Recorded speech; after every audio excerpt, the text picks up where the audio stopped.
Hello students, how are you all? Okay, fine. Good evening. कैसे हैं आप लोग? चलिए, आज हम शुरू करने जा रहे हैं साइंस, जो कि आपके क्लास फोर्थ का फर्स्ट क्लास और फर्स्ट सब्जेक्ट होगी। ठीक है, आप सभी टीचर्स आकर के अपना अपना सब्जेक्ट्स को पढ़ा करके आपको वीडियो दे देंगे। ठीक है, आप उसके अनुसार से अपने पढ़ाई को आगे करेंगे। ठीक है, इसमें हम लोग पढ़ेंगे, जितना हम लोग चैप्टर को कंप्लीट कर लिए उसके आगे पढ़ेंगे। हम लोगों ने 12 चैप्टर को कंप्लीट कर लिया है। ठीक है, अब हम लोग 13 चैप्टर के पढ़ेंगे, जो कि क्या है, लाइट। इसमें हम लोग लाइट के बारे में पढ़ेंगे। ठीक है, इसमें सबसे पहले मैं आपको, जैसे मैं बुक पढ़ाता था क्लास में, वैसे ही मैं बुक के जितने भी टॉपिक हैं उन सबको मैं समझाऊंगा। उन समझा करके उन सारे चीज़ों को मैं बताऊंगा। उन सब में उसको मैं पिक से हो चाहे जैसे भी हो, आपको मैं क्लियर कंसेप्ट को क्लियर करा दूंगा। और फिर मैं आपसे ये वीडियो को कंप्लीट करके उसके बाद से मैं आपसे क्वेश्चन कुछ करूंगा। ठीक है, तो बने रहिए इस वीडियो के साथ में। और उसके बाद से मैं अभी तुरंत आप लोगों को, तो चलिए अब इसको बात करते हैं लाइट की। ठीक है, तो लाइट आप समझ रहे हैं कितना इंपॉर्टेंट है हमारे जीवन के लिए। लाइट अगर ना हो तो क्या होगी, हमें कुछ दिखाई नहीं देगा। और हमें दिखाई देना कोई बड़ी बात नहीं है, इससे भी बड़ी बात यह है कि पेड़ पौधे अपना भोजन नहीं बना पाएंगे, क्योंकि वो सनलाइट के द्वारा ही फोटोसिंथेसिस की प्रोसेस को कंप्लीट करते हैं। और जब सन ही नहीं होगा तो उसका लाइट कहाँ से आएगा, और जब वो लाइट नहीं आएगा तो उनका प्रोसेस कंप्लीट नहीं हो पाएगा। और जब वो अपना फोटोसिंथेसिस की प्रक्रिया को पूरा नहीं करेंगे, जब वो अपना भोजन नहीं बना पाएंगे, तो उनमें क्या होगा कि वो ऑक्सीजन प्रोवाइड नहीं करेंगे। जो कार्बन डाइऑक्साइड को लेकर के ऑक्सीजन जो आउट करते हैं ना, वो आउट नहीं करेंगे, और फिर यहाँ से जो लाइफ प्रोसेस है अर्थ पे वो ख़त्म हो जाएगी। ठीक है, तब समझ रहे हैं कि लाइट कितना इंपॉर्टेंट है हमारे लिए। ठीक है, अब बात करेंगे लाइट से जुड़ी हुई कुछ चीज़ों के बारे में। ओके, देखिए, पहला हमारा स्टेटमेंट ये है कि light travels in straight lines. बोला ये जाता है, ये बताया गया है कि लाइट जो है हमेशा और हमेशा सीधी रेखा में ही चलती है। ठीक है, वो जिस लाइन में जाती है लाइट, जिस लाइन में वो ट्रैवल करती है, वो एक सीधी रेखा होती है, सीधी लाइन होती है। बात समझ रहे हैं, स्ट्रेट लाइन। ठीक है, वो कभी ऐसे कर्व नहीं होती कि अब अभी ऐसे जा कर के ऐसे मुड़ जाए, ऐसे मुड़ जाए, ऐसे कुछ नहीं होता। जब जाएगी तो वो एकदम सीधे ही निकलेगी, एकदम सीधे। बात समझ में आ रहा है, वो कभी भी एज ए कर्व नहीं होगी। ठीक है, अब आइए हम इसके अकॉर्डिंग इसके एक फिगर के ऊपर बात करते हैं। ठीक है, चलिए देखिए, इस फिगर में हम अगर हम बात करें तो देख सकते हैं लाइट यहाँ से बादलों के पीछे जो सूर्य का जो सनलाइट यहाँ पे निकल रहा है, वो कैसे गया है, एकदम सीधी रेखा में, सीधी लाइन में एकदम ट्रेवल कर रहा है। बात समझ में आ रही है? ठीक है, ये बात समझ में आ रहा है ना, कि कोई भी जो लाइट है वो क्लाउड्स के बीच में से जो निकल रहा है, वो देख रहे हैं कि कितनी सीधी रेखा में चल रही है। तो इससे बात प्रूफ होता है ना कि जो लाइट होती है वो किस लाइन में ट्रेवल करती है, स्ट्रेट लाइन में ट्रेवल करती है। देखिए, एक अनदर पिक्चर से भी हम इस चीज़ को समझने की कोशिश करते हैं। देखिए, इस फिगर में भी आप देख पा रहे हैं कि जो लाइट जो है वो कैसे ट्रेवल कर रही है, एकदम स्ट्रेट लाइन में। दिख रहा है ना कि जो भी ट्रेवल हो रहा है यहाँ पे, लाइट एकदम स्ट्रेट लाइन में ट्रेवल हो रहा है। तो बात को समझ में आ रहा है कि लाइट जो हो हमेशा किस लाइन में ट्रेवल करती है, स्ट्रेट लाइन में। वो ऐसे कर्व लाइन में चाहे कुछ भी ऐसे नहीं ट्रेवल करेगी। ठीक है, जब भी ट्रेवल करेगी तो एकदम वो स्ट्रेट लाइन में ट्रेवल करेगी। बात को समझ में आ रहा है? अब चलिए फिर से अपने टॉपिक पे चलते हैं।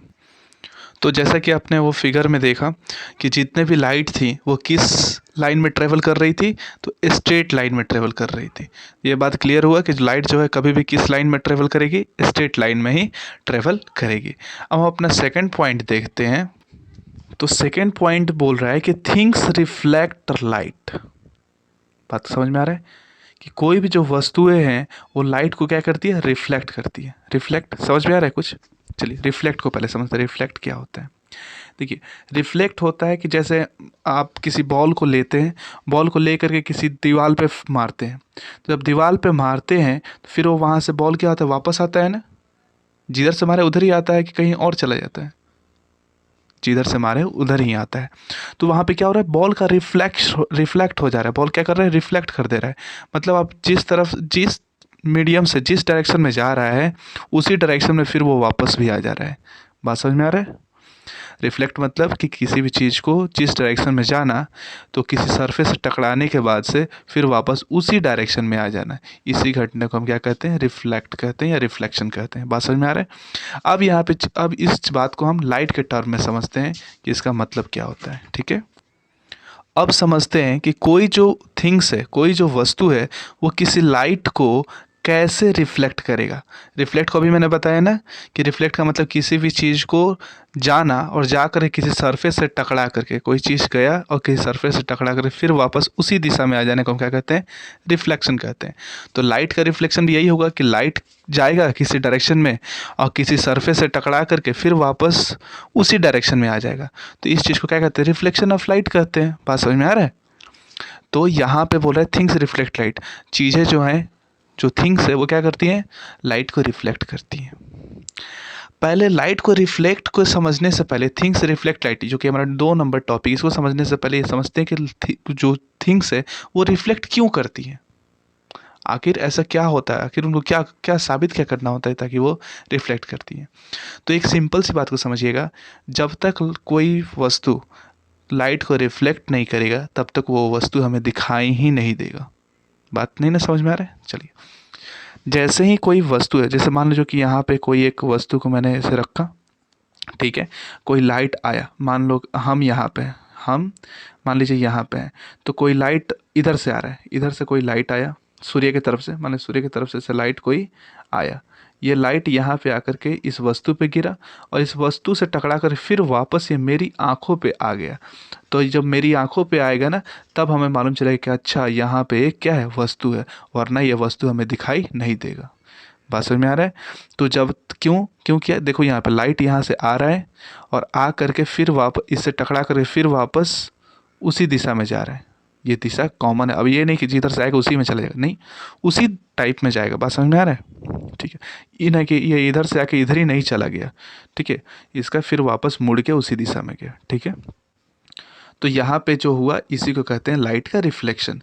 और कोई भी चीज़ लाइट को रिफ्लेक्ट क्यों करती है, ताकि उस चीज़ को हम देख सके या वो आप खुद को दिखा सके। ठीक है, तो कोई भी लाइट जो है, कोई भी जो थिंग्स है वो लाइट का रिफ्लेक्शन इसलिए करती है कि वो अपने आप को दिखाना चाहती हैं। ठीक है, अब हम इस चीज़ को एक फिगर के माध्यम से देखते हैं। ओके, एक फिगर के माध्यम से हम इस चीज़ को देखते हैं। चलिए उस फिगर को देखते हैं पहले। चलिए देखिए कि जैसे कि यहाँ पे आपको एक फिगर दिख रहा है, इस फिगर में एक जो लड़का है वो, तो इस फिगर में यहाँ पे एक लड़का है, ठीक है, उसको एक फूल दिखाई दे रहा है, देख रहे हैं ना, ये फूल दिखाई दे रहा है यहाँ पे, ये इसको दिख गया ये फूल एक्चुअली दिखाई कैसे दिया, पहले यहाँ पे एक सूर्य था, एक सूर्य है, ये सूर्य से एक लाइट आ रहा है जो कि क्या है, स्ट्रेट लाइन में जा रही है। इसके जो लाइट है, कोई भी लाइट किधर जाती है, एकदम स्ट्रेट लाइन में जाती है। ये लाइट आ रहा है, ये लाइट आकर के किस पे टकरा रहा है, फूल पे। अब इस फूल से टकरा करके फूल उसको क्या कर दे रहा है, रिफ्लेक्ट कर दे रहा है। अब ये रिफ्लेक्ट होकर के फिर ये लाइट कहाँ टकरा रहा है, इसकी आंखों पे। बात समझ में आ रहा है, इसकी आंखों पे टकरा रहा है और फिर ये टकरा रहा है, तब जा करके ये देख रहा है कि अच्छा ये क्या है, ये एक फूल है। बात समझ में आ रहा है, बात समझ में आ रहा है कैसे हम किसी चीज़ को देखते हैं, कैसे लाइट रिफ्लेक्ट करता है। ठीक है, क्लियर हो रहा है। चलिए अब इसके बाद हम अपने आगे के टॉपिक को पढ़ेंगे। चलिए, तो अभी हमने बात कर लिया कि कोई जो लाइट है वो कैसे रिफ्लेक्ट करती है, और रिफ्लेक्ट करती है तो कोई चीज़ जो है हमें कैसे दिखता है, अगर रिफ्लेक्ट ना करे तो वो चीज़ हमें दिखेगा नहीं, वो ऑब्जेक्ट हमें नहीं दिखेगा। तो अब ऑब्जेक्ट के बारे में पढ़ते हैं कि एक्चुअली कौन कौन से ऑब्जेक्ट हमें दिखते हैं, कौन कौन से ऑब्जेक्ट हमें नहीं दिखते हैं। तो ऑब्जेक्ट भी होते हैं, वो 3 प्रकार से होते हैं। ठीक है, अभी फ़िलहाल आपके बुक में 2 ही प्रकार के ऑब्जेक्ट को पढ़ना है, बट होते कितने प्रकार के, 3 प्रकार के होते हैं। ठीक है, तो अब हम तीनों प्रकार के ऑब्जेक्ट को पढ़ेंगे। पहला होता है ट्रांसपेरेंट ऑब्जेक्ट। बात समझ में आ रहा है, कौन सा ऑब्जेक्ट, ट्रांसपेरेंट। इसको समझते हैं क्या होता है। तो क्या बोल रहे हैं, the object which allows the light to pass through them is called transparent object. यानी कि वो ऑब्जेक्ट जो लाइट को खुद में से पास करा दे। नहीं समझ में आ रहा है, जैसे आप बुक को रखो, book is also a object, है ना। तो उसमें से अगर आप टर्च, उसके एक साइड से टर्च मारो, क्या टर्च का जो लाइट है वो दूसरी साइड ट्रेवल करेगा, कर पाएगा, नहीं कर पाएगा। चलिए, लेकिन आप एक कांच का टुकड़ा रखो, ठीक है, हाँ, कांच का टुकड़ा जो इस तरफ से उस तरफ तक दिखाई देता है, और फिर उसके एक साइड में आप लाइट को ऑन करो, क्या दूसरी तरफ वो लाइट का प्रकाश जाएगा, बिल्कुल जाएगा। तो वो जो कांच का टुकड़ा वो क्या हुआ, ट्रांसपेरेंट ऑब्जेक्ट हुआ।